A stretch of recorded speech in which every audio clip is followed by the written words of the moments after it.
Muy bien, vamos a hablar de Basilio el Grande. Tiempo antes, Basilio había regresado de su viaje al Egipto, Palestina y otras tierras donde había monjes de quienes aprender la vida contemplativa. En Iborá, cerca de Annecy, él y su amigo Gregorio de Nicianzo fundaron una comunidad para hombres semejante a la que Macrina había fundado para mujeres. Para Basilio, la vida comunitaria era un elemento esencial, pues quien vive solo no tiene a quien servir, y el meollo de la vida monástica está en el servicio de los demás. Él mismo siempre se mostró dispuesto a ese servicio y realizó las tareas más despreciables entre sus monjes, pero al mismo tiempo se dedicó a escribir reglas y principios para ordenar su vida. De estas reglas se deriva toda la legislación de la Iglesia griega con respecto a la vida monástica, y por tanto a menudo se le da a Basilio el título de padre del monaquismo oriental. Pero la vida retirada era un lujo de que Basilio no podría disfrutar por mucho tiempo. Apenas llevaba 6 años en Iborá cuando fue ordenado presbítero aún en contra de su voluntad. Basilio y el obispo de Cesarea no se llevaban bien, y tras varios conflictos, nuestro presbítero decidió regresar a Iborá. Allí permaneció hasta que Valente llegó al trono imperial. Puesto que este era arriano, el obispo de Cesarea decidió olvidarse de sus rencillas con Basilio y mandar a buscar al santo monje, que podría ser un aliado poderoso contra los embates del arrianismo. Basilio salió de su retiro y se preparó para la lucha. La situación en Cesarea era triste. El mal tiempo había creado gran escasez de alimentos y los ricos almacenaban todo lo que podían conseguir. Basilio comenzó a predicar contra tales prácticas, al tiempo que vendía todas sus propiedades para alimentar a los pobres. Además decía, si cada cual tomara solo lo que le hace falta y diera a los demás lo que necesitan, no habría ricos ni pobres. Cuando murió el obispo y la sede quedó vacante, los nicenos estaban convencidos de que era necesario que Basilio fuese electo para ocupar el cargo. Los arrianos, por su parte, trataron de hacer todo lo posible para evitarlo. Con este propósito, centraron su atención sobre lo único que podría impedir que Basilio fuese un buen obispo: su salud endeble. Pero entre los presentes estaba el obispo Gregorio de Nacianzo, el padre del amigo de Basilio, quien respondió a tal objeción preguntando si se trataba de elegir a un obispo o a un gladiador. A la postre, Basilio resultó electo.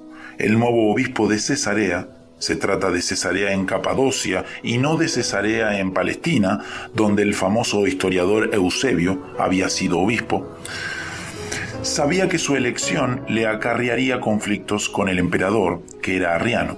Poco después de la elección de Basilio, Valente anunció su propósito de visitar la ciudad de Cesarea.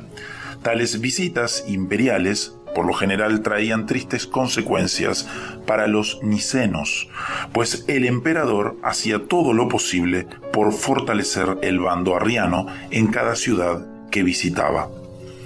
A fin de preparar el camino para la visita imperial, numerosos funcionarios llegaron a Cesarea. Una de las tareas que el emperador les había encomendado era que doblegaran el ánimo del nuevo obispo mediante promesas y amenazas. Pero Basilio no era fácil de doblegar. Por fin, en una entrevista acalorada, el prefecto pretoriano, Modesto, perdió la paciencia y amenazó a Basilio con confiscación de bienes, exilio, torturas y muerte. A esto Basilio respondió: lo único que poseo que puedas confiscar son estos harapos y algunos libros. Tampoco me puedes exiliar, pues donde quiera que me mandes, seré huésped de Dios. En cuanto a las torturas, ya mi cuerpo está muerto en Cristo, y la muerte me hará un gran favor, pues me llevará más presto hasta Dios. En una escena que recordaba los antiguos tiempos de las persecuciones, sorprendido, Modesto le confesó que nunca se habían atrevido a hablarle en tales términos. A ello, Basilio respondió: «Quizás ello se deba a que nunca te has tropezado con un verdadero obispo». Por fin, Valente llegó a Cesarea. Cuando llevó su ofrenda ante el altar, nadie se acercaba a recibirla. Valente se sentía humillado y conmovido ante tal firmeza, hasta que a las postre el propio Basilio, dando muestras de que con ello era él quien le hacía un favor al emperador, y no viceversa, se acercó y tomó su ofrenda. Pocos días después, el hijo de Valente cayó gravemente enfermo. Los médicos no ofrecían esperanza alguna, y el emperador se vio obligado a acudir a las oraciones del famoso obispo de Cesarea. Basilio oró por el muchacho, tras exigirle a Valente que el niño fuese bautizado y educado en la fe ortodoxa. El enfermo mejoró, y Basilio partió con el beneplácito imperial. Pero en ausencia del obispo, los arrianos de la corte convencieron a Valente de que la mejoría era solo una coincidencia y que no tenía que cumplir la promesa hecha a Basilio. Tan pronto como Valente se dejó convencer por los arrianos, el niño enfermó de nuevo y murió. Desde entonces el emperador sintió hacia el obispo de Cesarea un odio incontenible, unido a un profundo temor. Ese odio y temor se pusieron de manifiesto en el último intento por parte de Valente de oponerse a Basilio. El emperador decidió que el mejor modo de tratar con el obispo recalcitrante era enviarle al exilio. Con ese propósito decidió firmar un edicto de destierro, pero cuenta un cronista que cada vez que tomaba la pluma para sellar su decisión con su firma, la pluma se le rompía. Valente sencillamente no podía refrenar el temor que le dominaba. Por fin, convencido de que estaba recibiendo una advertencia de lo alto, el emperador decidió que lo más sabio era dejar en paz al venerado obispo de Cesarea. A partir de entonces, Basilio pudo dedicarse por entero a las labores de su episcopado.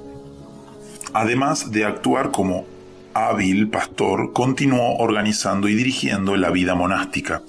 También introdujo algunas reformas en la liturgia, aunque la llamada liturgia de San Basilio no es verdaderamente suya, sino que es producto de fecha posterior.